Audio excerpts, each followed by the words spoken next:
Hello,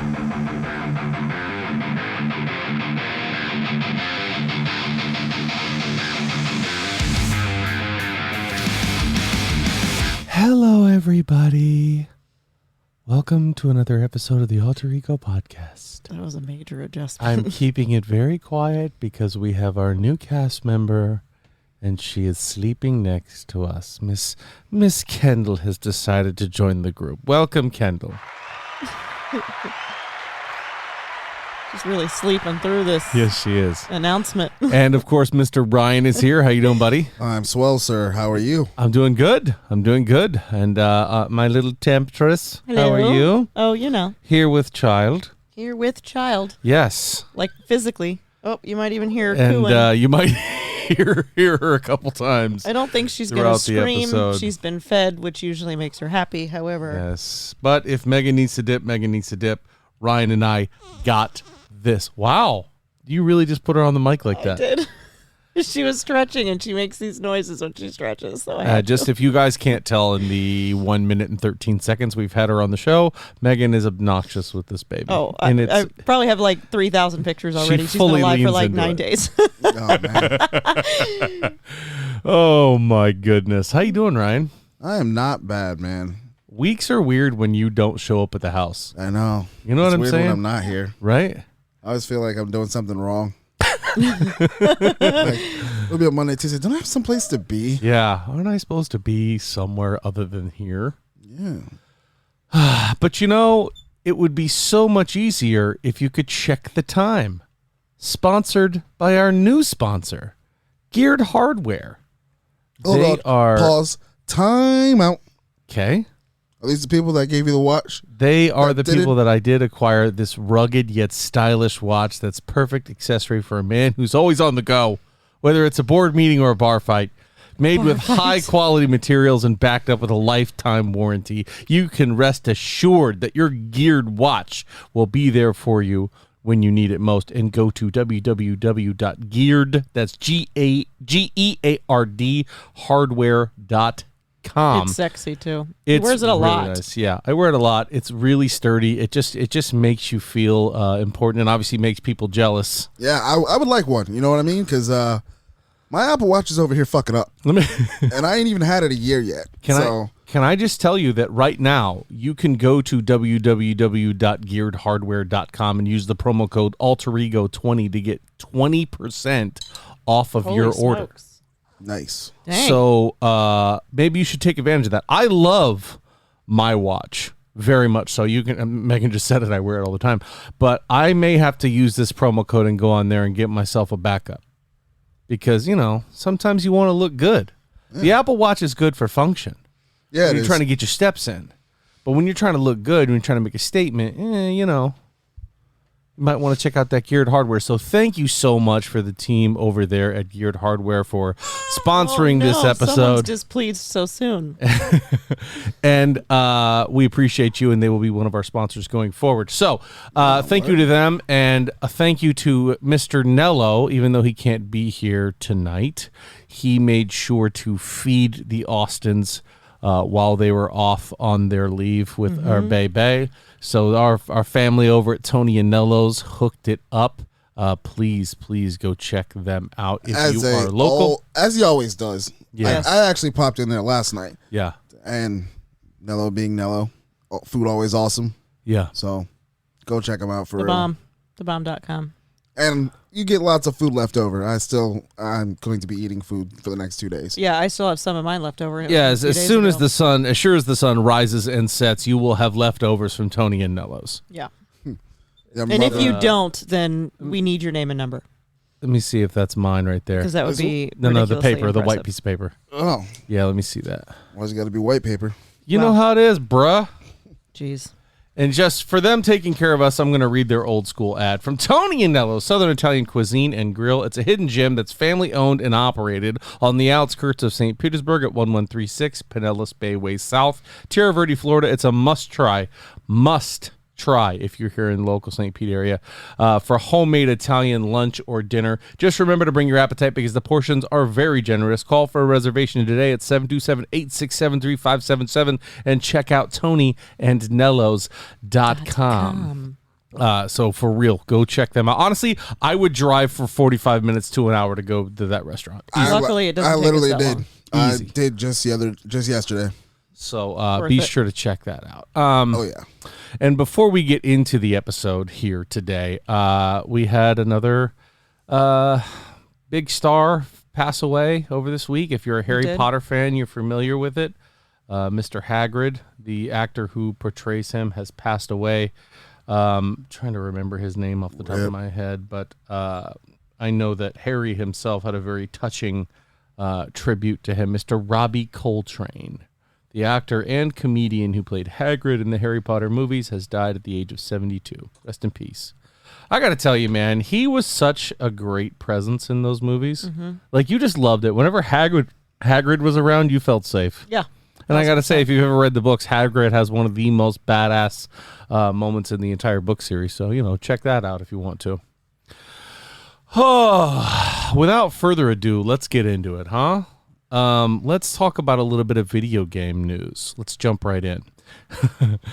We've been off for a little week, so some of this is a little old, whatever, get over it. But I just wanted to throw this out there. TwitchCon happened recently.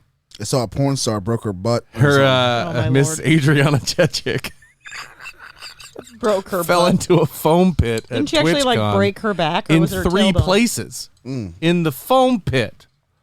Who didn't jump into the foam pit first? Isn't that I imagine that'd be common practice. But I mean, did you see it? It wasn't really a foam pit. It was like somebody took some foam cubes and threw it on the floor and called it a foam pit. Called it a foam pit. Yeah. And there's still the intention. So I didn't see it, but I did see the story, and it made me chuckle. I don't wish any harm on Miss Chechik. I hope she heals and all that jazz. Oh, so you haven't seen the video? No. Oh, it's great because she jumps down and then she's like, "Ow!" and then she's kind of sitting on the ground, and they're like, "Oh, get up!" and she's like, "I'm hurt," and then they're like, "No, she's fine." She's like, "No, I can't move." Though, those foam pits are usually 8 to 10 feet deep because they basically absorb you like they water. have to be that deep. So if it wasn't anything but no, it's literally foam cubes, maybe a foot and a half high on the ground on solid concrete. And she jumps off of something on a floor. Like they just made a section of a foam area where they had him there, and she just falls on her butt. This was that one moment where the guy who does foam pits for a living was his time to shine. Yeah, well, let me tell you, I've been foam pitting for 45 years, and I got to tell you that was not a regulation foam pit. That is why you hire the professionals when you want Jimmy and Johnny to jump into the foam pit. And now you've deprived some people of their favorite porn star, I'm sure. Yeah, she ain't going to be able to work for a while. I was going to say. There will be no cheeks being clapped there. I got to say, though, having seen that, I took a look because she won a Twitch award. Yeah. And she played a lot of Elden Ring. Oh, good for her. Apparently, she was trying to get out of the industry and doing really well with Twitch. And so, this was her big moment, won a Twitch award. Well, now getting out of the industry, and now, now she doesn't have a choice to get out of the industry, but is she going to be able to sit at a chair long enough to play the game? She's going to have to stand and play Elden Ring. Well, let's be honest. No one's really watching her play Elden Ring. I mean, I don't know. That's fair. It is what it is. Hope she feels better. We talked about this in the last show, our episode 121 in Werewolf by Night, that the Mario trailer was going to drop. It has since dropped. Has anyone seen it? Yes. I may have. I gotta say, I agree with the choice to go with Chris Pratt's voice. And I think it's gonna be great. Yeah, and Jack Black as Bowser, I think, kind of takes center stage of the entire trailer, wouldn't you say? Yeah. I mean, it's mainly Bowser, and it's pretty awesome. You do get to see a little bit of Mario, who looks perfect, by the way. He looks exactly like the N64 Mario. Mm-hmm. And in the end, you get a little 3 to 5 second clip of my boy, Luigi, who better come in and save the day. Yeah, right. Wow. Luigi's nothing more than a sidekick. He's that little brother he has to bring along. I'm upset. Ryan. Yeah, I'm he doesn't upset. like that. You know how mad I used to get when I used to have to be Luigi in the second player, bro. Why? I'm the big brother. Let's go. Give me Mario. You son Are of you a the big bitch. brother? Are you the oldest? I'm the oldest. I'm not the biggest. Oh, though. that's why. I'm the runt of the litter. That's why. I'm the youngest. So that's why Luigi okay. and I, when it was Luigi's time to shine, baby, Boosie's time to shine, baby. See? I love Luigi, man. Let's take get Luigi. it.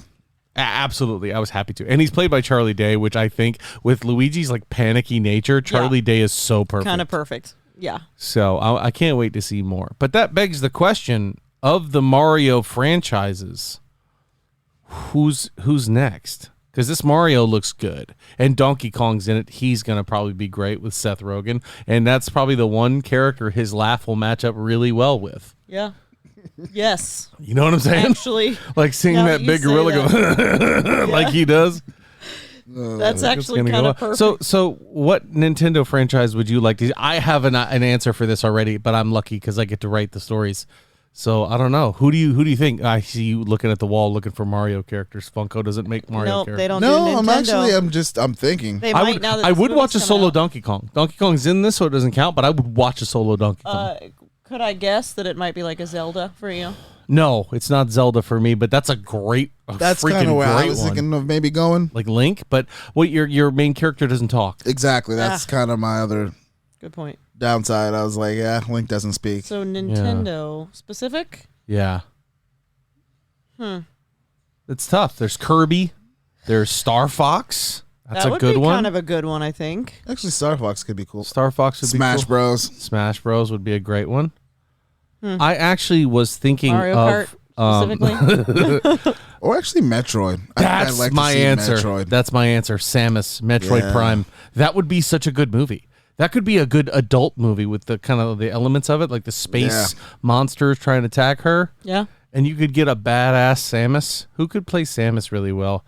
It's going to be an old answer to always say Florence Pugh for everything, but right now she could do anything. How about Keira Knightley? Okay. She could play Samus. If she gave a shit about stuff like that. Does she have to give a shit about stuff like that? No, she just has to get paid for it. That's what I'm saying. That's funny. Speaking of getting paid, has anybody heard of the Nintendo series Bayonetta? Yep. You've heard of it? Yeah. Have you ever played a Bayonetta game? No. I have not either, but apparently it's quite popular. It has a female protagonist. I think there's a lot of swords and guns and stuff like geez. that. Yeah, it's a shoot 'em up, beat 'em up kind of a thing. Yeah, but I think that it's got a pretty big following in Japan. So the main American actress who plays her refused to come back for Bayonetta 3. Guess how much they offered her to play the role? And by me asking you this, you know it's ridiculous. Was to say a ridiculous amount of money, probably. Yeah, for a $450 million franchise. How much do you think they offered her to play herself in Bayonetta 3? 10 million. 10 million. 22. 22 million? Try $4,000. What? You meant ridiculous like the other direction. Yeah. Yeah, no, I mean, I knew that they weren't going to, it wasn't going to be high. I thought it might be super high for some specific and for a voice actor. I was originally going to say $1 million because they don't make shit when it comes to those video They games, really don't. which is crazy. That's why a lot of those folks go to TwitchCon and stuff like that. But I met, shout out to Carlos Ferro, who plays Dominic in the Gears of War franchise. We went to Tampa Bay Comic-Con just to meet him. Yeah. And we got the chance to, and he was really cool. He talked to us for a while. He talked to us for a long time. Even when we were like, we felt like we were taking up a lot of his time. He was like, please don't go anywhere. Let's talk. Let's hang out. Yeah. And he was really super nice. Signed my pop and then wanted to talk Gears lore with me and stuff, really engaging. And I don't think if it was Batista who was playing Marcus Phoenix that he would do the same. And that is absolutely zero disrespect to Dave Batista. Movies are just different. Yeah. And they have more people that want to see him, less time to do it. This isn't a knock on movie stars at all. Just that the voice actors, sometimes they get a little bit involved in their characters. Like, that's a dream job for me, is to be a video game character that has any sort of fandom. That would be amazing. And it's also like, I mean, nothing against any voice actor, especially Carlos, who, again, was super cool. Yeah. But, they're obviously movie actors are recognizable just out on the streets. Yeah. So it's like whether they're, liked more or not. And that being my shtick, I mean, she can tell you I can listen to a voice actor for 2 seconds and go, that's who that is. Yeah, and I'm going to say that's another thing that's happening now in video games is that a lot of people know who, like Nolan North and all these other guys Matt Mercer, Travis Willingham, Phil Lamar. So, and it's crazy to me, too, is that, like, these games, they make tons of money, but they never kick back to voice actors. And I'm like, I don't get it, because a lot of the times, that's what makes a game. A lot of times, that voice is what you identify with. Yeah. Like, let me tell you something. When they had Gears 5 that just came out, I've been with the voice actor, I forget his name, who plays Marcus Phoenix. I may not know his name, but I know his voice. I could pick him out of a crowd. But he's been there for the entirety of the campaign.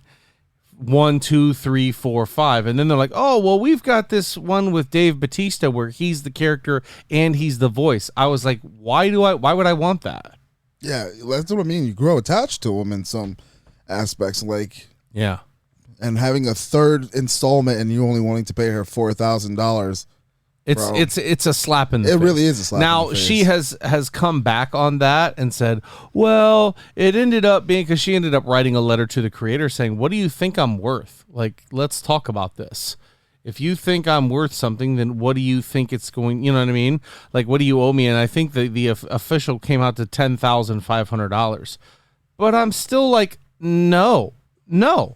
It's Joe DiMaggio.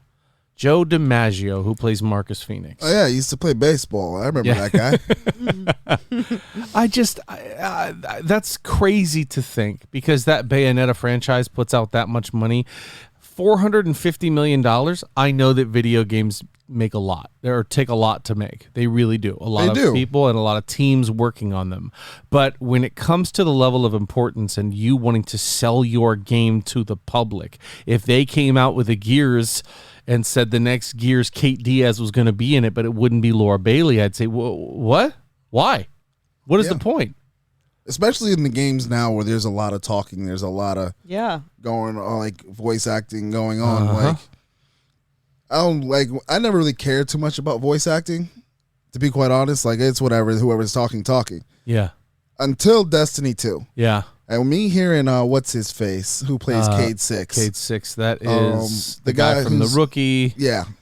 I really like him. I like him. It's not Dennis Quaid, is it? No. It's wrong rookie. Oh, okay. Nathan Fillion is his name. I was like, that's the only rookie I could think of. Yeah, he was in Firefly too, wasn't he? Yep, and he also was in another TV show where he's a writer. He was also in Slither.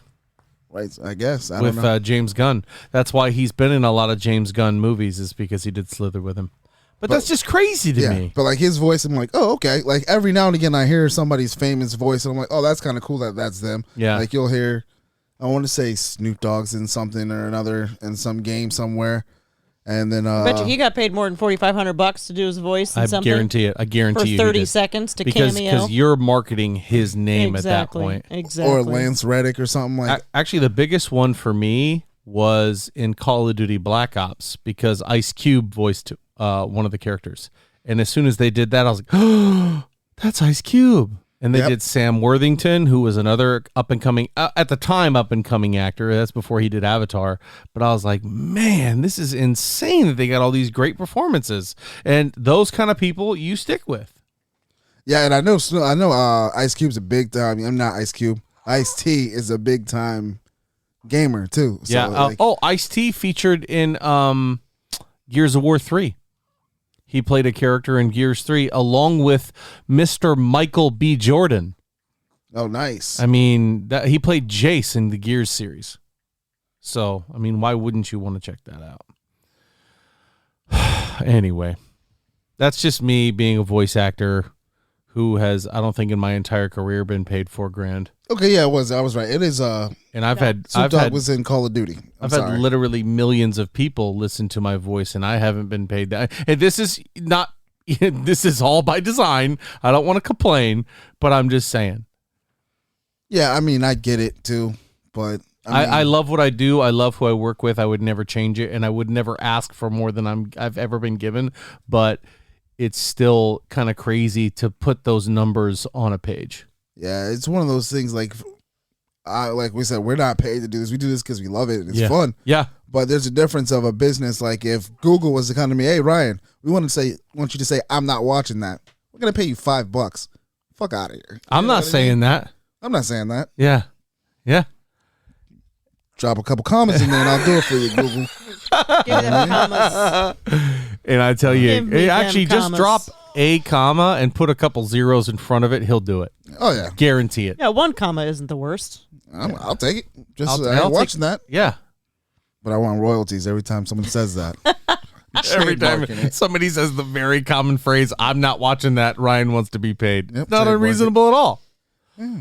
Oh, God. Let's get into TV and movies, shall we? Kind of some segue business here. We got a lot of great trailers that dropped, but there's one that I've talked about on this show a couple times, a comic that I have gone out of my way since its inception to get the nice variant covers and pay for the extra covers and get the sleeves for in the coverage. That's BRZRKR, that has Mr. Keanu Reeves' likeness to it. They have finished penning a script for the BRZRKR movie that will star Mr. Keanu Reeves. So it's John Wick another way? I think this is definitely John Wick another way. I think this is... Do you ever see the movie with Jason Statham where he has to have adrenaline? Crank. Yep. One of my favorites. This is going to be Crank meets John Wick meets Kingdom of Heaven. I think this is going to be, this could be, if they do it right, if they do it like the comic, this could be his bloodiest movie he's ever done. I mean, it really could. I don't know. For me, it seems like, just looking at the comics, it seems like it's a very big reminder of John Wick. And it's like, we already got 4 coming. Do we really need something in that same genre? I don't think this is the same genre, though. But at the same time, when Nobody came out, I didn't think I was like, oh, it's a John Wick ripoff. But Nobody's awesome. Yeah. So I'm here for it. I'll watch. I haven't seen Nobody yet, but I really wanted to. What? I know. I feel bad. I wish, because I really wanted to see it look really good. And I was kind of on that train. And then when it came out, I was like, I'll get around to it. And then I never got around to it.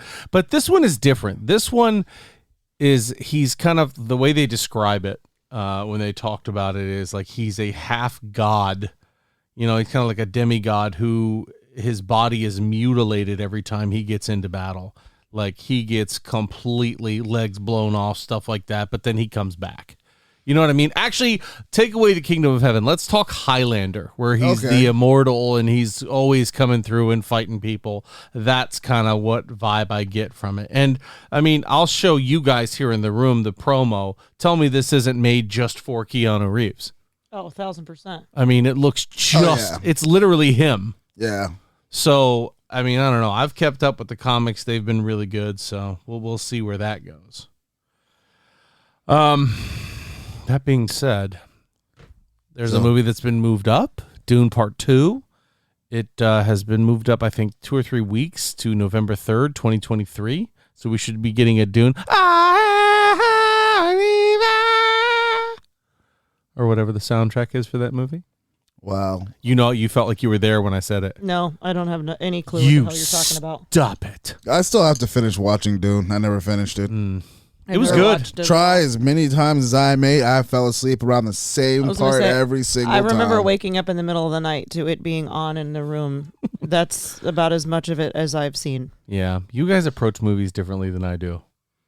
Sometimes, you know, I really get into it and I want to watch it. Well, to be clear, you were asleep when it was on in the middle of the night. Well, I've seen it all the way through twice. Okay, never mind. So I stand corrected. If you ask my brother, it's the greatest movie he's ever seen in his life. He's also read all the books. He loves Dune. Yeah.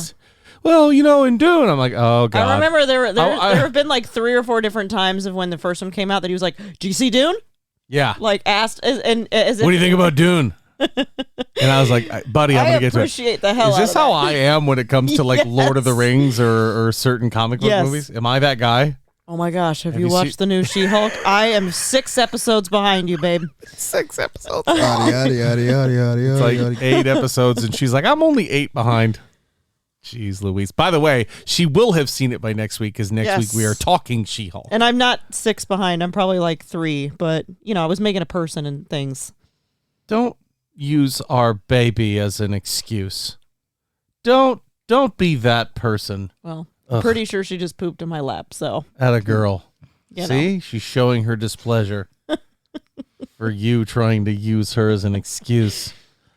We got front and back blowouts in this piece. What do you mean? Your children are your excuse for life. That's very true. You have kids to have an excuse. Sir, would you like to go have this free complimentary dinner? Yeah, absolutely. There's a couple people that are going to be there. Well, I've got to deal with my kids. I don't know if I can. Hey, we have this big thing going on. I'd really like you to be there. Oh, kids. Ugh, shoot. Ugh.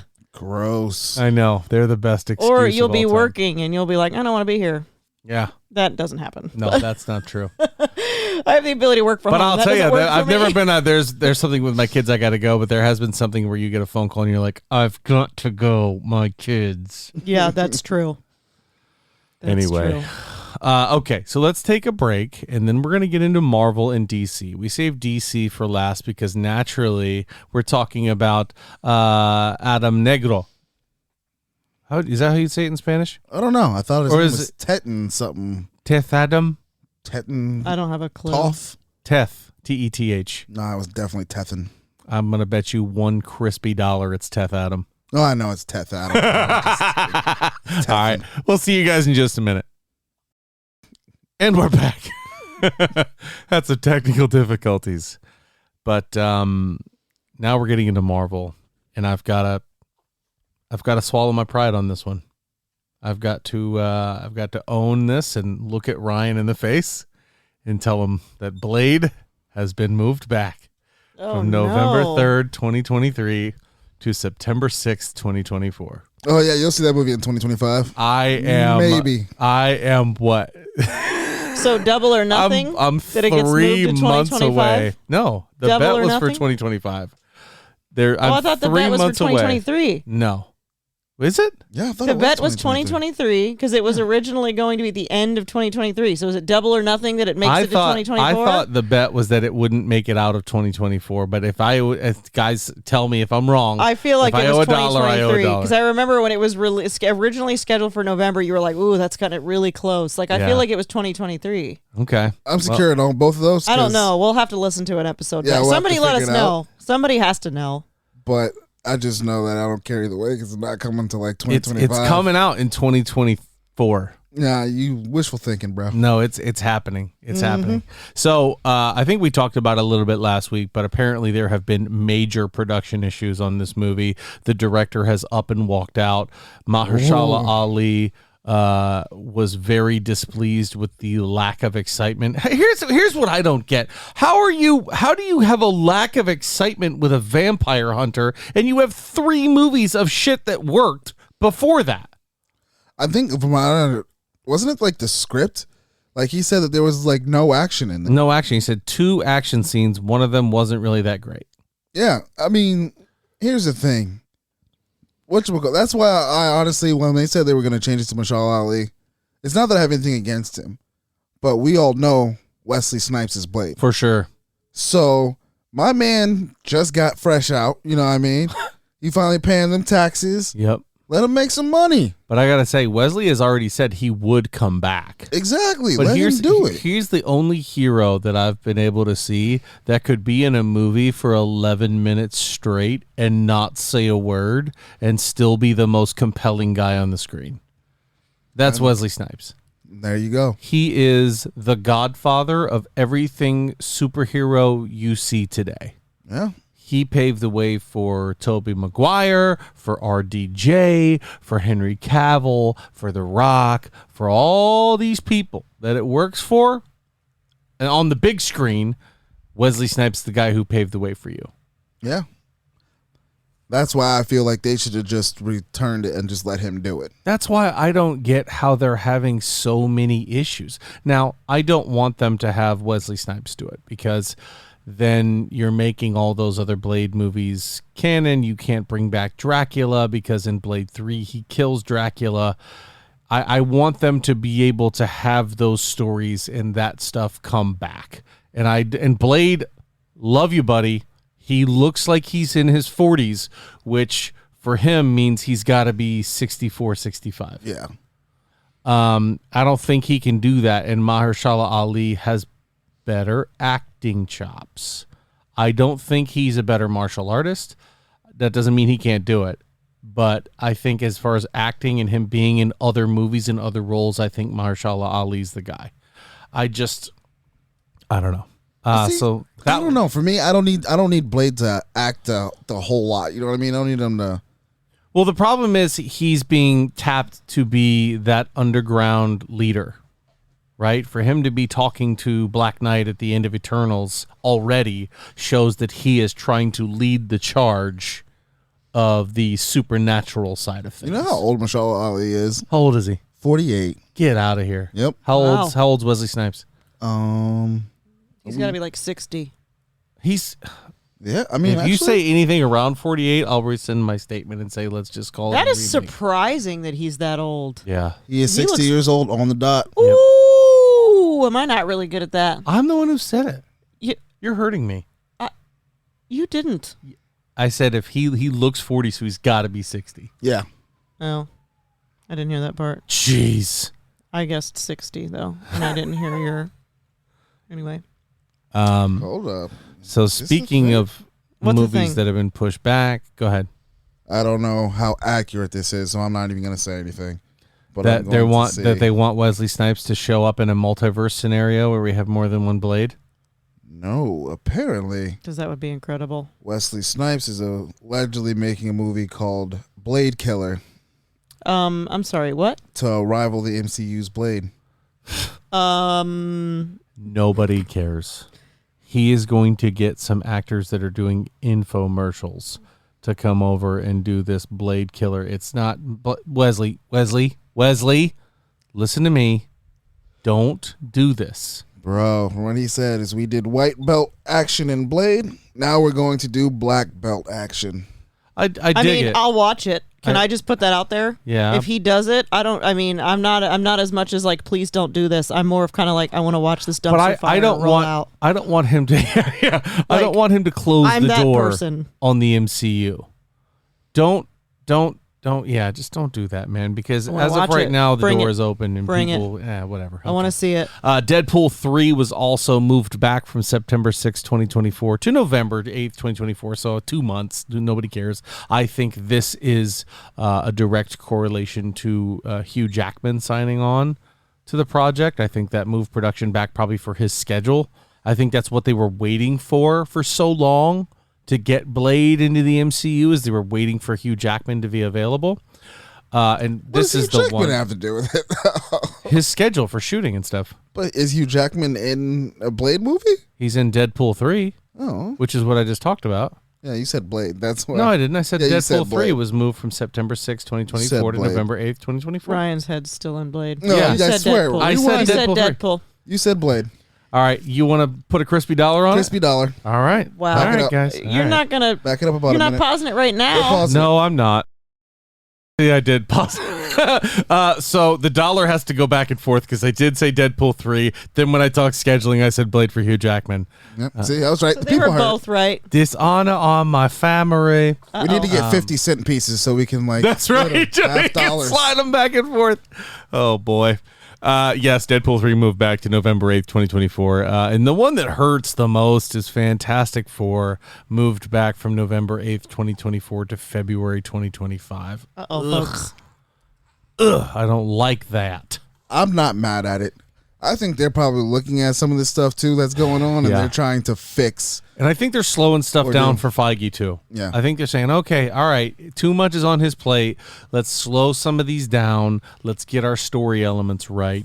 And there's also been rumors from Here to Kingdom Come about Adam Driver possibly playing Doctor Doom, and then there was rumors of the guy from No Country for Old Men playing Doctor Doom. Yeah. Okay. And then there's talk about Adam Driver possibly being Mr. Fantastic, and then the guy who plays Lucifer possibly being Mr. Fantastic. At this point, I'd be surprised if you or I were not fan casted as Mr. Fantastic. Oh, forget fan casted. Just go ahead and let me play that, bro. I can use the money. I got you, man. Mr. Blacktastic. Mm-hmm.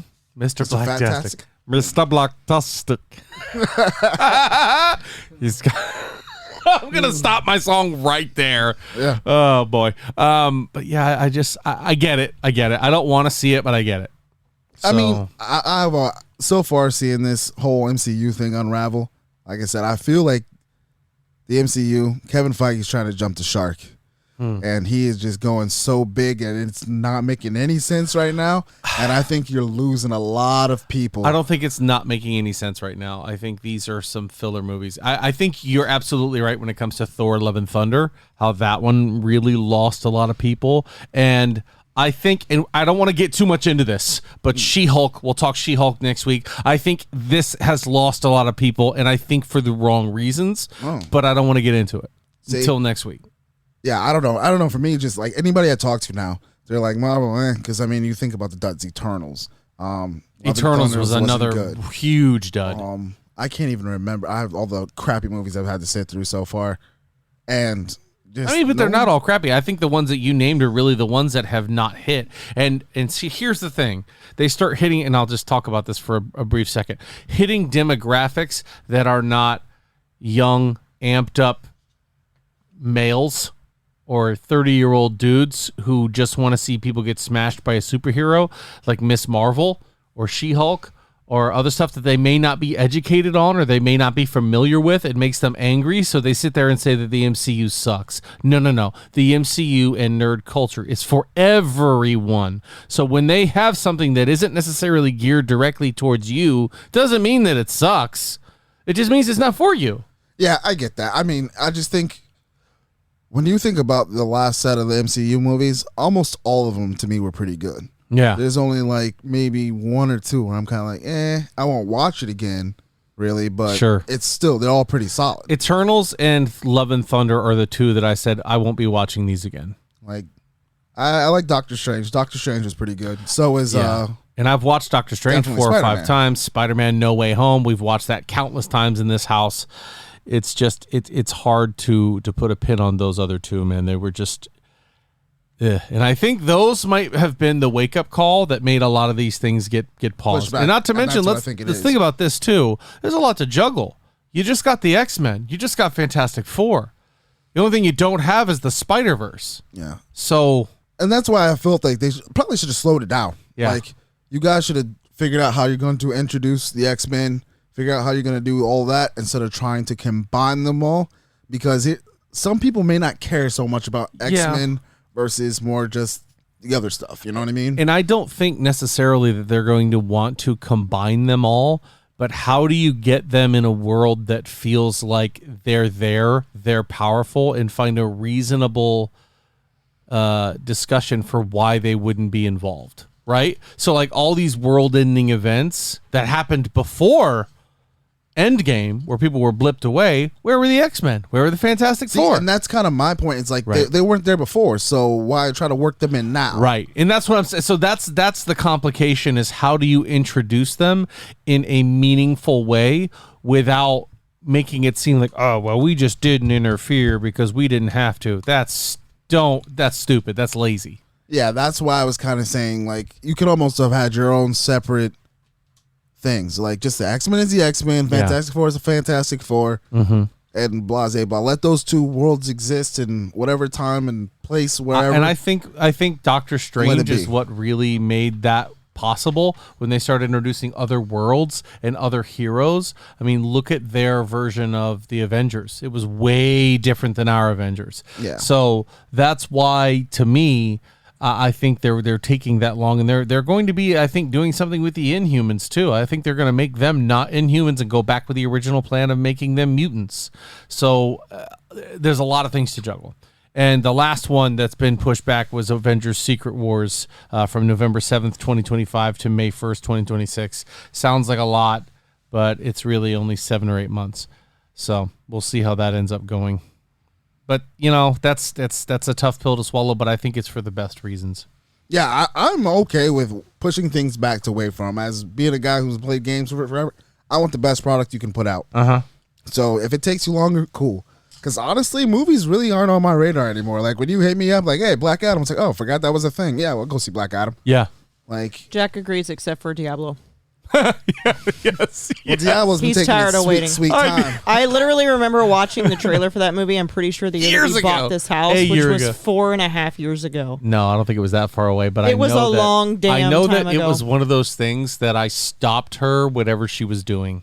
And I was like, I need you to watch this, and I need you to, even if you fake it, be excited. Be excited. And I for me. was excited, but I was like, you stopped me from doing something for an 18-minute trailer. Yes, a 20-minute trailer or something. I was like, you couldn't have said, hey, finish doing what you're doing and then be prepared to sit here forever. No, I could not. And if I had to do it again, I would do it the same way. Yep. Whatever I was doing was clearly not important because I stopped and watched it. Anyway. Daredevil, Born Again. Charlie Cox comes out and says that he feels the social media campaign for Save Daredevil was what saved the character and had him reprised as the actor brought back. He says he owes his career to that social media campaign. So this one's for all of you out there. Yeah, there are times where people who have social media pushes and do things where it's not the greatest, but then something like this is awesome. Yeah. Because if they had brought in a Daredevil with somebody else than Charlie Cox, people would have been like, I don't like this dude. Yeah. Or you know why? what I mean? That's like when your best friend quits your job and they hire somebody else to be in your best friend's position. You just give them the stank eye for existing. Yeah. Yep. I don't like you because you're not as fun as the last person that was here. Exactly. You aren't Manny. Yeah. Stop trying to be my friend. Not Manny. Not Manny. Anyway. That was Miss you, Manny. Well, enough. I used to have a job where I was an assistant, and my nickname was not Sheldon or the guy that was before me. Yeah. And that's what everybody in the place called me. Like, you're not him. He used to do this and this much faster and this much better and this. Damn. I'm like, damn, okay, that's cool. Like, hey, Well, guess what? Now I'm going to do it even slower than I was Did he doing tell you before. to kiss my ass like this too? Oh, no, I was just a joke. I guess No, I Sheldon know, actually I know. sucked, but I was way better than him. So, but that's what I got called for like 2 or 3 years. It was not Sheldon. Gotcha. Not Sheldon. Dig it. So, Wakanda Forever trailers, they've been coming out, more and more stuff. I think it's almost, okay, I want our final bets here. Who's going to be Black Panther? Shuri. Yeah, Shuri. from when you see the trailer, that's one gotta be. trailer I wish I did not see because it takes away my hope. My hope was M'Baku. Oh, No, wanted he Michael B. wants Jordan. Killmonger. I wanted Killmonger. M'Baku. I really did. I think Winston Duke So would be a fantastic Black Panther. there have been a lot of fan theories because of bits and pieces that were taken away from the trailer, one of which shows Shuri's looking Black Panther that has the white spots on her face. Uh-huh. And there's apparently a second clip that it looks a little bit more black and gold like Killmonger did, and they do not have the spots on their face. So there's some theories out there that there's multiple. That's I was just about to say, what an excellent theory. Why does it have to be one Black Panther? Right. Because there are so many Guardians of Wakanda. If you look at Black Panther 1, M'Baku does more for that country than anybody except for Black Panther himself. Right. He shows up even when he doesn't want to. He saves the Black Panther. He does it all. I'm pretty sure you have to be of royal bloodline. No, because on Challenge Day, you can show up and win and be the Black Panther. Yeah, so you dethrone the king. There you Let go. me go ahead and tell you, you think Shuri's going to get in the pond and scuffle with M'Baku and win? Doubtful. I love her. I think she's brilliant. I think she has much more powerful ways to be a more powerful Black Panther and a wonderful superhero. But if you're looking at the tradition, Hold, please. This is a different situation. Yeah. Because T'Challa dies. Mm-hmm. So there's no overthrowing the king or overthrowing the current Panther. There's who takes the throne when T'Challa is dead. Uh-huh. So I'm going to give you an analogy. Okay. This is the WWE Money in the Bank. Okay. Whoever gets the briefcase gets to be the challenger. Now, I say you bring the champions from each of the tribes. Y'all throw down. Chris Jericho shows up because he's a 5-time champion. Oh, my Lord. And Chris Jericho is the Black Panther. I love it. That would be a major twist of events. It really would, but I would sit there low-key trying to look on my face like I was outraged about it, but on the inside, just praying that he would lion salt somebody. I was going to say, the Black Panther lion salting and lion taming people. I love it. Oh, my gosh. Here's my campaign, Jericho for Black Panther. No. But yeah, that's the way I would see it going down is, okay, the Guardian of Wakanda is here. So since there's nobody to hold the mantle, we all have to fight for it. But see, here's my other problem is if you already set up this lore that it has to be someone of royal blood, which is why, even though he won on his challenge, which is why Killmonger was able to take it, but he also had everything burned. Yeah. Except for the one that was grabbed and eaten by T'Challa. So there's no more of this fruit that gives the Black Panther powers. Their powers. That only leaves one motherfucker left that we technically never saw die. Yeah. That's all I'm saying. It was written right there for you, Ryan. Why'd you have to go and mess it up? Ryan Coogler, is that who you're talking to? Yeah. A message to the director. Oh, boy. I don't know. I think that's going to be great. I think Namor's going to be badass, and I want to see Dr. Doom. But that's not important. Today, we got Ant-Man 3 trailer action. We finally got a look at Kang the Conqueror. That Kang. Yeah. When does that come out? February. It actually got a release date, February 17th, 2023. As I wrote down on the Facebook, that day is important, but I can't quite put my finger on it. Why is it important? Anniversary? Oh, that's what it is. Sorry. It's my anniversary. I was going to say. Is it really? Yeah. No, it is. Oh, I thought you were being funny. No. I thought you really didn't know. I don't know what day it is. It's actually my anniversary. You actually knew that, though, right? Yeah. Oh, okay. Okay, thank God. I was worried. It's actually Michael Jordan's birthday, too. So I mean, naturally. Long live the king. Oh, boy. Yeah, did you see the trailer? Nope. I don't like seeing. Honestly, with Black Panther, that is why I don't like watching trailers. Because I would have loved to go in there like having no idea who they're going to make the Black Panther. Now that I've seen it, I'm like, it's probably Shuri, and I'm not. Now I've already been taken down a peg or two. So, being excited about this movie. Yeah. So I'm not. I'm the opposite. I hear spoilers and I get amped and ready to see it. I'm so excited. But yeah, this one, Quantumania. Now I see why that is the name of the movie. This one looks to be on the visual comparison of Thor, of Guardians of the Galaxy, of the Avengers. Visually, this looks like it's going to be one of the most insane movies we've seen yet, with one of my favorite protagonists. Ant-Man, he goes, I can't believe I'm an Avenger, and everywhere I go, people say the same thing, and this guy goes, thank you, Spider-Man! Oh, it looks good. Still no sign of MODOK, but they do show Kang, and they show traditional Kang the way you would imagine he would look, and he looks awesome. That's what's up. So I'm not gonna say it. Go watch it. Go watch it. My boy, whatchamacallit, Michael Pena in there at all? I did not see him. Yeah, see, he's got to be, though. He better be. He's got to be. I bet you that recap is done by Michael Pena. There's no way you have an Ant-Man movie while that character is alive and don't see that. No doubt. So, just say, I'll take a podcast. Anyway. Did you know the cast of Avengers didn't know about the blip until they were getting ready to shoot the movie? I read that the other day. They talked about that. They talked about it back when like the movie was being made or whatever. That they weren't all allowed to be there at the same time, and they like filmed a couple of different variants or whatever. All the actors were pulled off the stage and brought into either a van or a private room, and they were saying, "Okay, guys, here's what we're about to shoot," and all the actors were like, "Oh shit, yeah, seriously." Yeah, it's crazy. It's like they were told like right before they were filming it or something like that. I can't remember what they were originally reporting about it. I can already tell this one's going to go long, but let's get back into it. Oscar Isaac has come in and said that he wants Moon Knight to return to the MCU. He said that when he was asked about it at New York Comic-Con, he said, "We have not seen the last of the system that is Moon Knight." I love that. Season 2... it's going to be a tough one. I think this one has a big chance to top the original because that was kind of like the psychological thriller. Why is he the way that he is? Yada, yada, yada. Right. We get it now. We know that he's got that scenario. I'd love to see where they go from there. And we're about to meet someone very important. Jake Lockley? Yeah. Yeah.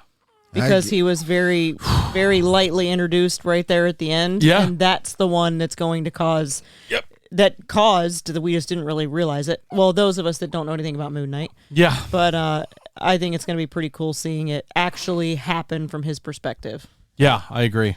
I think that was my most painful MCU watch so far this far. Even watching Ms. Marvel was easier to watch, even though I may not have cared for it as much. Watching Moon Knight again, bro, I don't even know about a season 2. I'm like, I might just have to get the Cliff Notes. I enjoyed that one. Of all the ones, I don't know. I can see why you would say that, though.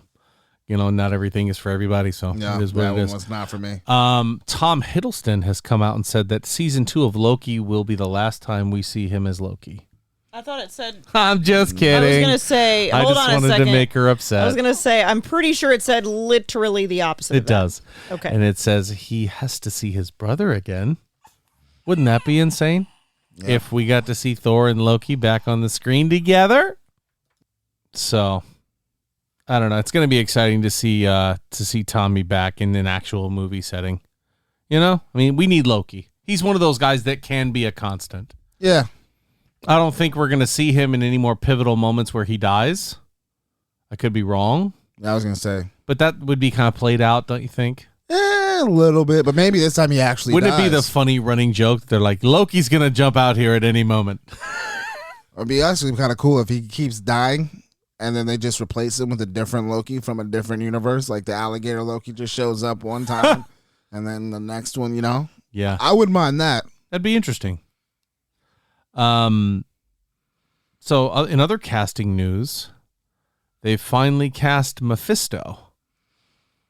And they cast Madame Borat, Sacha Baron Cohen, to play Mephisto. Yeah, I saw that, and I was just like, really? What do you think about that? He better not take his clothes off and fight another grown man naked. That's all I can say. But all I know is I think people underestimate Sacha Baron Cohen. I think people see Borat when they see him. They don't see his acting chops and some of the other things that he's been in. Sweeney Todd he was in. He's been in, obviously Ricky Bobby and all the other silly movies. But I think he has very good range for this, especially a character like Mephisto. But him being cast as Mephisto is not the craziest thing. I can see him with caps on behind his back. So you like crepes? Yeah. No. Talking about how Scarlet Witch's vagine was like sleeve of wizard. I wouldn't be mad at it. But I'm not mad at Sacha Baron Cohen. No. I think he can act. It's different. It's not what you saw coming, but yeah. I'm like, I don't judge anybody after freaking your boy Heath Ledger. Mm-hmm. Do what you do. Exactly. Show me. Yeah. And I think he is going to absolutely crush it. But like I said, it's not that he's being cast. It's not that it's Mephisto. It's the show he's been cast in. What show is that? Ironheart. Ooh. So we get to see Riri Williams after her debut in Wakanda Forever in her own show. But this is two different things. This is the devil and evil and demons versus technology and Ironheart and Iron Man suits. Yeah, one of those things is not like the other. Yeah, I don't know why he's there. And I see that and I go, yes, give me something new. But this is a great moment to show. And Riri Williams should not beat Mephisto. No. She should not be the answer. I think she can overcome him. I think she can foil him or whatever it is. But I don't think she should destroy him or anything like that. This should be both of these characters' introductions into the world. And I'm so excited for this mashup. And to see how they do it. Yeah, that's what interests me the most. And I just want to see another Iron Man suit in the MCU again, bro. Mm-hmm. Yeah. It looks great. The one in Black Panther looks great. And then I want Riri Williams to meet with Rhodey and her to be able to give him some upgrades. Nice. Stuff like that. Why wouldn't we? You know what I mean? Is he still hobbling along? He is. I mean, Rhodey is going to be in Secret Wars. He's now going to be in the Armor Wars movie. So, I mean, it could be huge. Somebody needs to go bring RDJ a big-ass check. I don't think that's the right move, and I don't think RDJ wants that either, because that then, I think, to me, negates his whole sacrifice. Hey, man, what if it was a Skrull, though? A Skrull? Skrull, yeah. What if it was a Skrull the whole time? Then the Skrulls are the hero of the day. They're the ones who finally decide. And then that makes it, wait, what? Nobody knows. Oh, God, spare me. Not to mention, when Skrulls die, they turn back into Skrulls, and when he died, he didn't turn into a Skrull. Thunderbolts news. Did we talk Thunderbolts? I don't know, but I want to executive produce the clapping of those cheeks. Scarlett Johansson signed on to be the executive producer of the Thunderbolts. Let's go! I love seeing an MCU vet who is an Avenger, who has so much experience in this world, come in and executive produce Thunderbolts, because she's going to have so much good insight. I think this is a perfect match, especially with Florence Pugh being signed on to be the lead character in that movie. By the way, it leaked that she's getting 8 figures for Thunderbolts. Get it, girl. Good for you. And you can thank Scarlett for that. Yeah. Because you know what? People are lining up to see this girl. Florence Pugh. They're lining up to see her. Everybody loves that character. She has knocked it out of the park. It's Elena, right? Yelena, yeah. Elena. Yeah. Not to mention the Thunderbolts just got a massive casting boost. And somebody else who has joined the cast as General Thaddeus Thunderbolt Ross. I don't like that casting. You don't like Harrison Ford? Bro, he's like 117. How old was William Hurt? Exactly. Not nearly that old. Listen, it ain't Mark Ruffalo when he turns into the Hulk. It's CGI. Yeah, I know. But I'm just saying, even the characters, I don't know. Here's what was kind of interesting to me is that they had this whole thing when Chadwick Boseman died. We refused to recast him. It wouldn't be right. His brother out there doing the petition saying, recast him. That's what Chadwick would want. Exactly. And then William Hurt dies, and they immediately go, all right, we're going to recast Harrison Ford. And everyone's like, yeah, cool. I think it's too because you didn't have people that saw him on screen. He was never any of the characters so far, really. You know what I mean? Like who? William Chadwick? Hurt. No, William Hurt. Oh, yeah. Like, he was technically in the Hulk that didn't exist, you know what I mean? Right, Kind of right. era. So he hasn't, people aren't attached to him. But when you have a guy who's been through and all of the Chadwick. I'm not trying to say that those two are equals. But yeah, the no, but I get what you're saying. Is equal. But I'm saying, but then you also got to know that Chadwick was from a different demographic. Exactly. And the way that people are, nah, bro. I wanted him recast. I screamed that from the mountaintops. Me too. Why let T'Challa die? Why would you put T'Challa in such a high regard and make him this big centerpiece of the MCU? Why would you do that and then take that character that he's worked so hard to build and take him away? Yeah, especially when there are so many different talented actors that could play that part. Yeah. That were young, just like he was. Mm-hmm. I'm sure he would have no problem passing that baton. I mean, he played Jim Brown. He played Jackie Robinson. He played, who's the musician? I can't remember, but I know he's played some really iconic roles, but at the same time. Jim Brown? Yeah. He was the Express, whatever it is. No, that's Rob Brown. What? Express is Rob Brown. Oh, is it? Yeah. I thought that was Chadwick Boseman. It was actually one of my other guys that could have played, he did pretty good. All I know is I think that character. I think Chadwick's in the movie, but he's not the one who actually plays Jim Brown. Jim Brown. I think it was just made so much better by him, and that which is hard to believe for comic book fans that T'Challa could be elevated even higher. But if anybody did it, it was Chadwick. So that's why I'm kind of like, okay, really, we're gonna do this for General Ross, but not for okay. Anyway, I'm off my soapbox. I'm happy that that's happening. That being said, let's take a second break, and then we're going to talk about a little bit of DC news and obviously Black Adam. So we'll see you guys in just a minute. And we're back.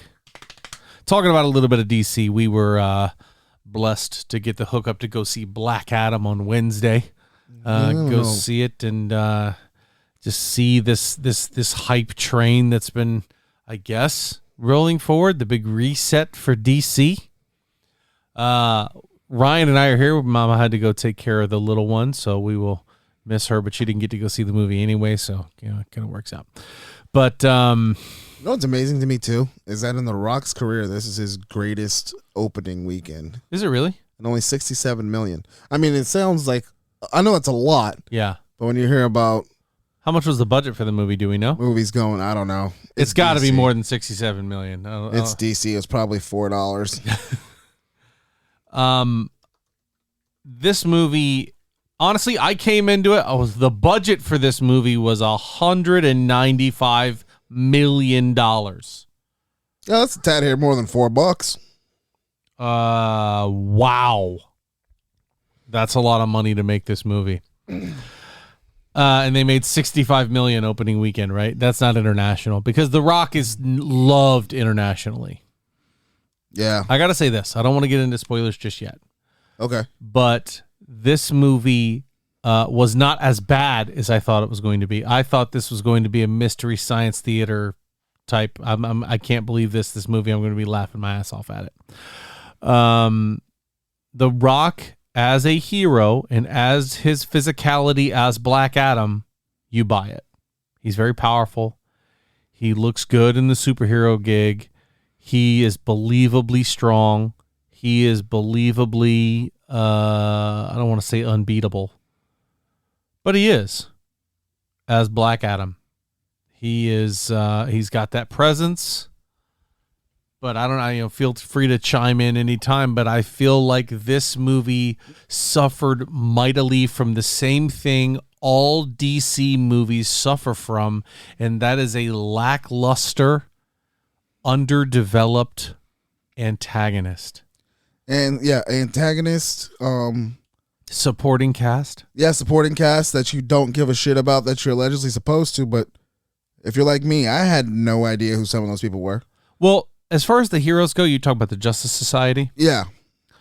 I thought the Justice Society was a needed and good addition, but some of them, you're right, there's not a lot of background. They do just kind of get through the nuts and bolts of it, and sometimes that's great. I don't need 15 minutes on each character for their background to know who they are. Yeah, but I mean, to me, I'm sitting here, I'm sorry, but like, I'm watching this movie and I'm like, all right, so this guy likes Superman, and then you got a guy with wings flying around. Who is this guy? Hawkman. The Hawkman can live through that? I'm just figuring he's like the Falcon on DC side. Sure. Like, I don't know what his powers or his abilities are. Well, especially when he's fighting freaking Black Adam. Just so that you're aware, Hawkman is not just a dude. He does have superhuman strength and durability. See, I did not know that. So that they don't cover. They don't cover it at all. He just looks like he's just a rich guy in a mansion. I thought he was Batman. You know, I was like, oh shit, that's a black Batman. Yes. And in the DC comic lore, he does not have metallic wings that he just applies on. He is literally Hawkman. He has wings out his back, and he flies around like that. They didn't explore any of the Justice Society's tech or backgrounds and why they are the way they are. It's just kind of one-off. But the antagonist is truly where they lost me. There's no development. I don't care about this villain. I seen that coming, but yeah. We see it coming. Yeah, you obviously see it coming in the beginning. And it's just like, it's kind of your normal everyday setup. Visually, this stuff is good, but things that should be focused on are not. Things that are meant to be important are not, namely your antagonist.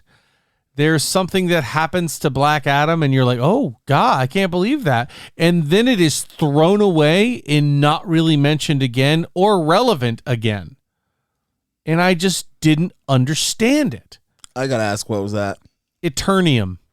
Oh, yeah, that was another, man, who makes up the words for this? It's like unobtainium. Like, man, y'all motherfuckers that down bad? DC. I work cheap, not free. My bad. I'm lying. I don't work for free.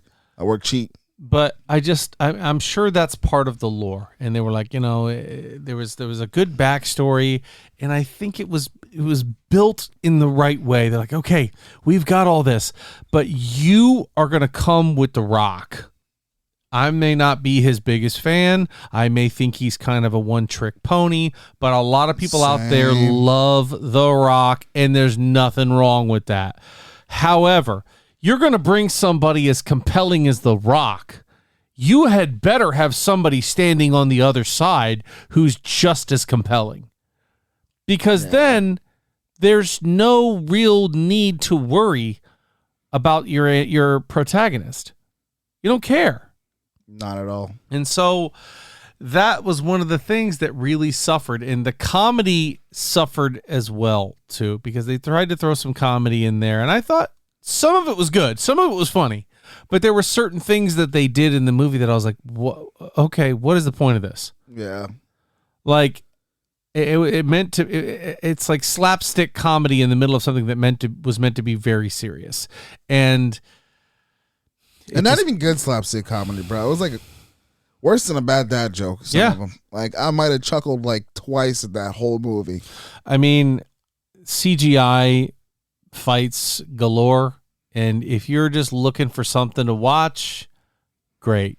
Yeah. But for what this movie is being billed at and what it's being called Phase 1 of the DCEU, Detective Comics Entertainment Universe. It's being called Phase 1. This is going to be the starting block. And I'm like, what? Wait, what? What? Why are we starting here? That's what they said. That's the starting block. Uh-huh. Wow. And I got to give kudos to The Rock because they asked him, are you trying to take a bite out of the Marvel apple? And he says, absolutely not. He goes, there is no way we are taking a bite out of that apple. We're not touching Marvel. We don't want to be Marvel. We need to be DC. And for that, I highly commend you. Honestly, just because you can't. Yeah. You just can't. You're not going to come out there and take anything from them. Like, it's just... I'm sorry, but like for me as a person who hasn't seen Shazam either, because a lot of people don't watch DC movies, his Black Adam and his powers in some points, I mean, they kind of explain it, but it doesn't really make sense. Like my wife's like, why the hell does he have to say a word? Yeah. And I'm like, he even said that. The guy's like, you just have to get him to say the word, and he gives up his powers.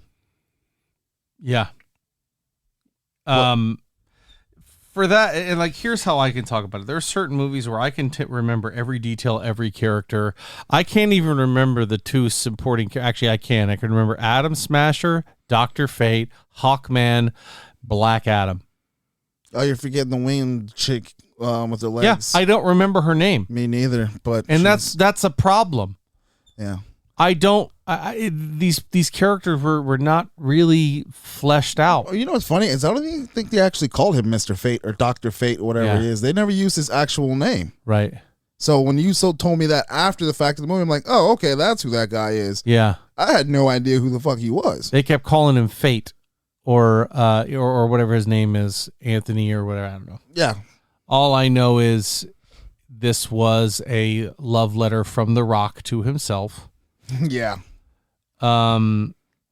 It's just about him looking powerful and being powerful and wanting to call out Superman. And that was the other thing too, is it just seemed like lazy writing to me. They're like, what they're bringing up this place that's a war-torn country of Kahndaq, and then people show up talking about that's not what heroes do.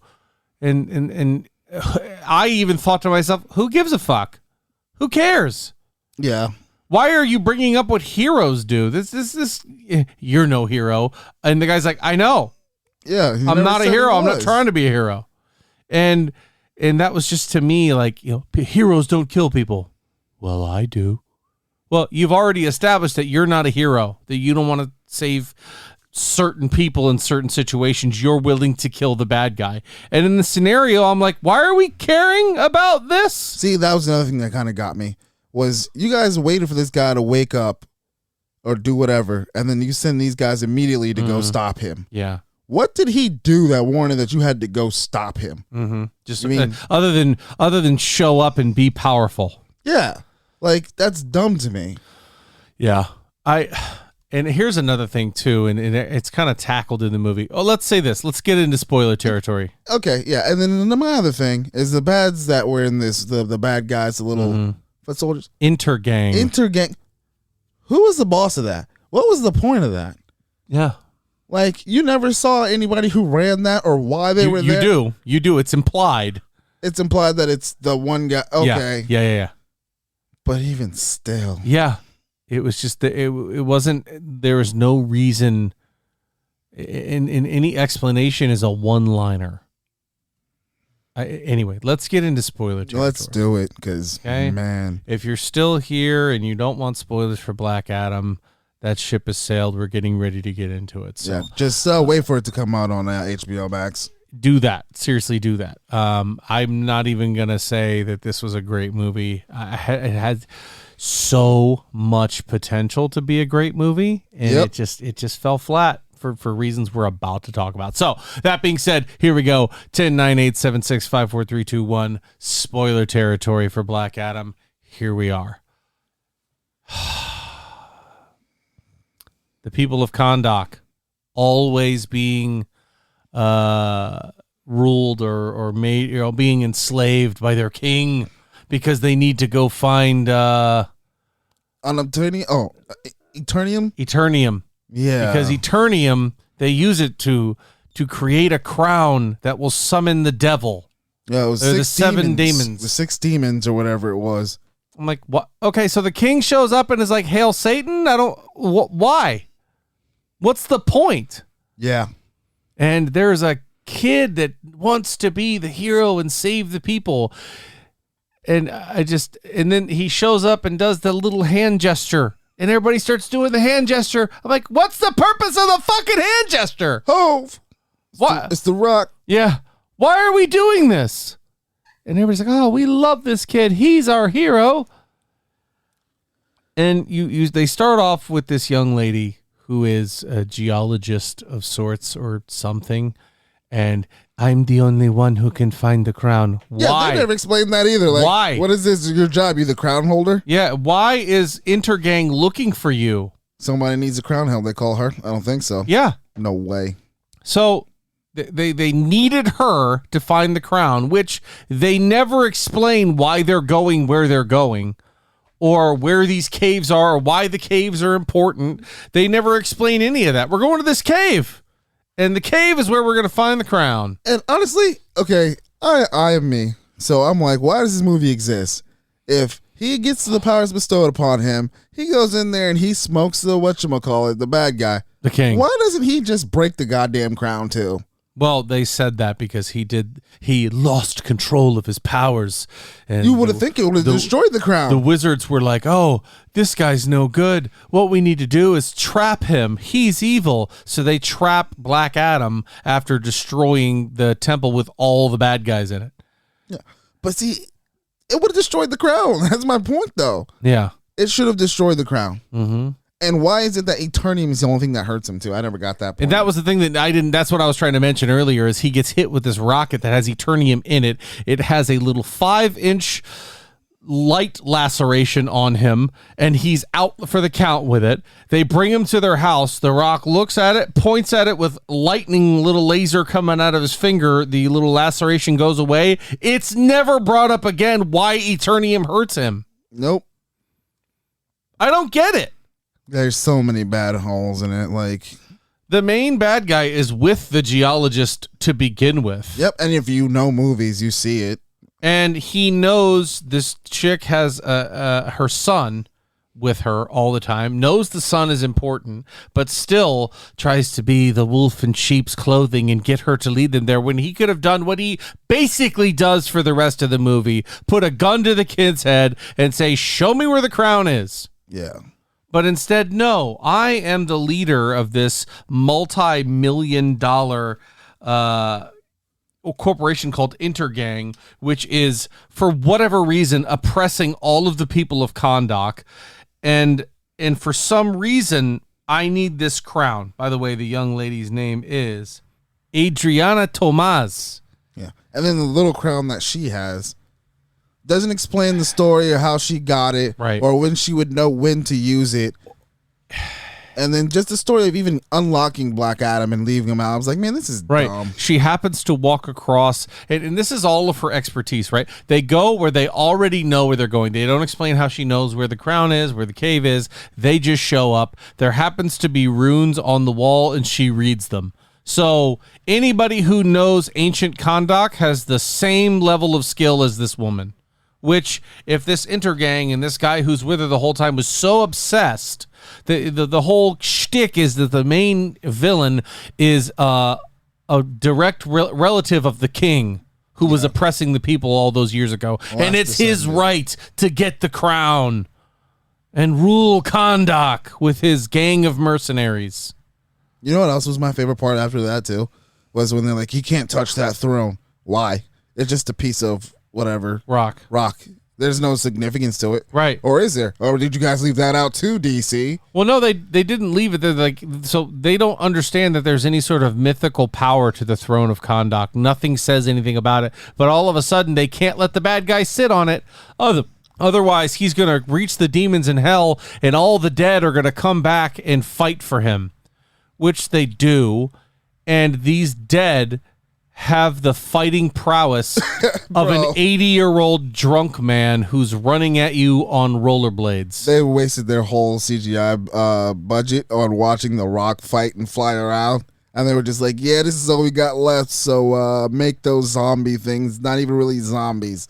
They're just half skeletons. They don't do anything. They walk up and they get knocked over. And the kid, you have a greater purpose. What was his fucking name? I don't know, but that was another thing. Another person I should remember, but nope. Sorry, nothing. Amon. Yeah, I mean, Amon, please go talk to them and rally the people. And then he puts up the symbol with his hands, and I'm like, they don't fucking know what this is. Exactly. Why are we doing this? And Black Adam, you could be a destroyer of this world. We need you to give up. You are going to sit in a prison. And Amanda Waller shows up because Amanda Waller. And I'm just like, oh boy, this movie is falling off the rails fast. Cyclone. I can't believe I didn't remember her name, but she was one of the best moments. Her, Adam Smasher, their little back and forth was some of the best relationship development in the entire movie. Yep. Oh, no, I mean, The Rock and the kid, when he's got to have a catchphrase, you know. You wear a lot of black. Tell him the man in black sent you. Right. And that was another thing is like, you know, The Rock is they basically treated that interaction like Terminator and John Connor. Almost, yeah, that's what it really reminds me of. Is because, you know, he's like, you got to say something cool. Hasta la vista, baby. And if you really want to shine them on, yeah. And that was where I'm like, this is not, I don't, okay. Oh, do you know what my biggest pet peeve? My biggest fucking pet peeve of the whole movie was the fact that The Rock never walked through a fucking door. That's what I did. So everywhere The Rock goes, he flies through the wall, even if there is a direct opening right next to it. Yep. He doesn't go through the opening. He goes through the wall in this woman's house, and she never gives a single fuck. No, somebody actually said something to him, like, don't you know what a door is? He's like, yeah, that's how we got into the buildings back and forth. Use one. Yeah. At that point, I'd be like, hey, I get that you're the savior, but unless you have some sort of unknown money that you're going to fix my house with, you've broken at least 4 load-bearing walls in my house. Yeah. Fix that right now. And they also have this montage where Black Adam is fighting Hawkman in the kid's room, and he makes a point to punch through every single major DC character's poster. Yeah, I was going to say the shade thrown by The Rock in this movie. Or by people in this movie. I don't know if it's necessarily The Rock, but yeah. It was The Rock, because The Rock controls everything that he does. And it just, the whole, it was a very frustrating movie to watch because there was so much potential for this movie to be good. Yeah. And for you to have a throwaway nobody bad guy who just is like, Sabak. I am the direct descendant. Sabak is what he turns into. Yeah. But Ishmael, I think, was his name for most of the movie. Yeah. And like, he just shows up, and all of a sudden, he's the guy who's been in charge of Intergang. Nobody knows this. Intergang's been in charge for years. They're running checkpoints for no reason throughout the city. Yeah, I never understood why they run checkpoints. They can't just walk around their city. Yeah. But everywhere else, they walk around. But he has to go this through that one particular street has a checkpoint, and it's 2 guys. And it's somebody's like, you see me every day. Yeah, the kid. He was like, you see me every day. Yeah. And every day I tell you to get in line. And that's the thing, too, is like there's always this random, big, tattooed oppressor with a gun who's there just to look menacing, and they have no purpose. None whatsoever. And to me, I'm just like, okay. And then there's this they're forgettable. Yeah. Nobody in Intergang at all has any sort of presence, or they don't even become recurring characters for that matter. It's just this guy Ishmael who doesn't act like them, dress like them, look like them. Technically the checkpoint guy again, because he gets revenge on him with the whole setting him up for the Rock to come and mess him up. But that was the only redeeming quality of that movie, although it was a kind of cornball, was the town of Kahndaq. And when the Rock does start showing up and taking care of business, they're like, hell yeah, finally. He's our champion. Thank you. You're finally here. And then the Justice Society shows up. And this was the most redeeming moment of the movie when the young lady, Adriana, goes, where have you guys been? We've been oppressed for God knows how many years, and you've done nothing. And now somebody shows up with some muscle, and you got to take care of it? Yeah. Fuck off. We don't care about you. Yeah, that part was great, actually. And I was like, I like this. This is a good element to this movie. And then, back to him going, I need to give up. I'm not a hero. Who gives a fuck if you're a hero, bro? Nobody cares. Yeah, it is weird that all of a sudden, too, he has that moment where he just has to go see that statue that you originally think is him. Yeah. And then find out later it's his son. I'm like, what was the point of that? The point was that he was never the actual hero that his son was. And the reason Black Adam turned bad was because his son gave him the power. I get it, but the power didn't make him bad. Yeah. He just died. Like... Bro, power didn't make him bad. Loss. He got bad when he saw his son get his. So point is, the king of Kahndaq comes and attacks Black Adam, who's the son's family, and they kill his mom, and they are in the process of killing his dad. So in order to save his dad, he transfers the powers of Shazam to his father, and when that happens, the kid is killed. Yeah. And that's where The Rock, as the dad, says, oh, well, I'm going to go kill this dude, as any father would. Yeah, absolutely. But this is the thing, is like the whole Intergang thing. You can't kill them. Are they going to throw it on the news? This hired gang that has been oppressing an entire country for months or years at this point were killed by a superhero. Wait a minute. So these guys they weren't there like freedom fighters. They were just oppressing people and pointing guns in their face. And this guy killed them. Oh, no. Stop. What are you doing? Yeah, where's the outrage? This movie missed a lot for me. If they'd have had a memorable or a noticeable antagonist, like even the lore behind it, I was like, oh, that's cool that there is an opposite to Shazam. There are demons that would bestow power. You should have told us that. Yeah. Even if it's foreshadowing, you should have given us something. And, I felt like by the time that happened, I was like, you lost me already. First of all, I don't care that this guy is the descendant of the king. Even if you had told me that from the beginning, I would have been like, okay, now he has a reason to be here and be angry. Yeah. And you know what? The whole black site thing, I never got either. Me neither. Like, why? If he has potential to be a good guy, why would you lock him away? And not to mention the force field that wouldn't allow it. Where did that come from? How did you know that was going to work? Yeah. Because pretty much Black Adam has been tearing ass through everything without slowing down. And all of a sudden, you happen to have this one perfect escape room that you can jump in and literally go nowhere. There's no food. There's nothing that you can do. So they could have just sat there and waited. And Black Adam even told him, okay, so let me tell you something. If you hurt the kid, I'm killing all of you, just so you know. And they somehow still have the negotiation. I'd have been like, here's how this works. The kid walks and you walk. Yeah. Or you hurt the kid and I kill all of you. That's basically what happened. What's the problem?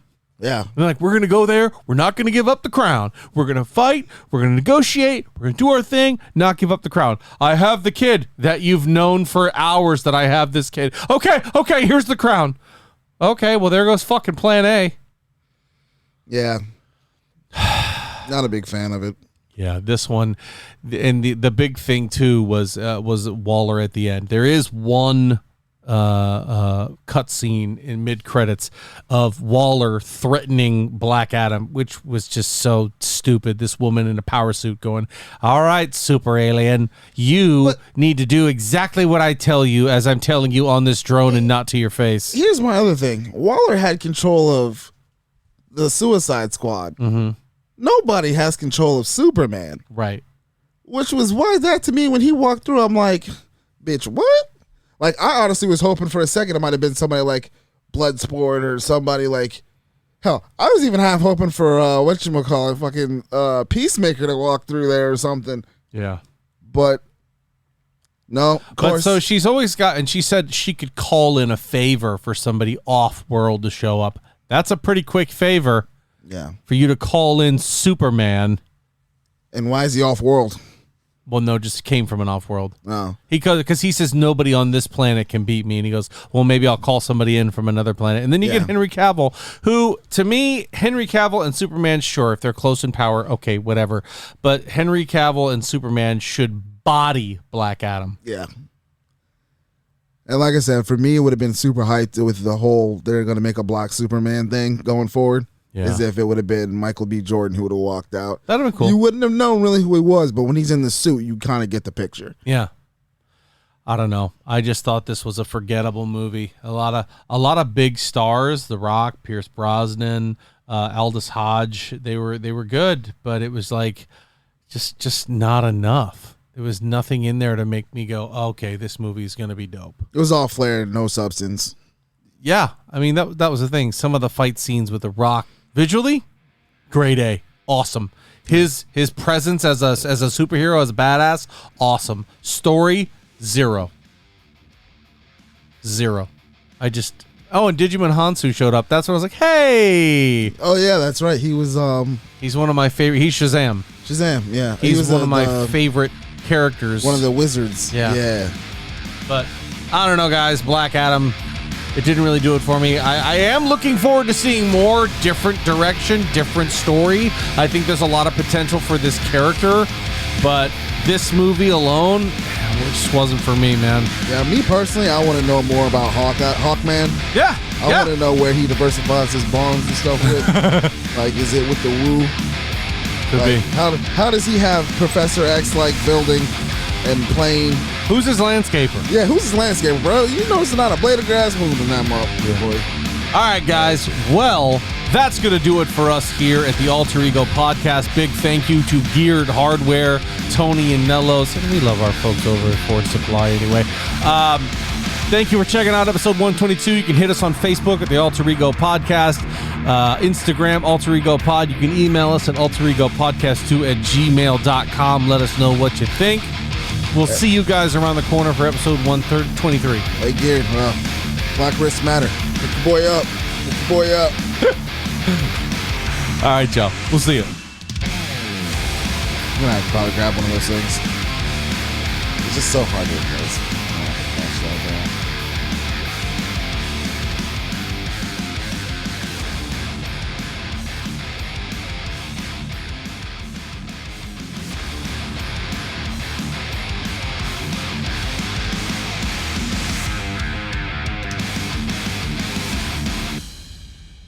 Is that hearing my...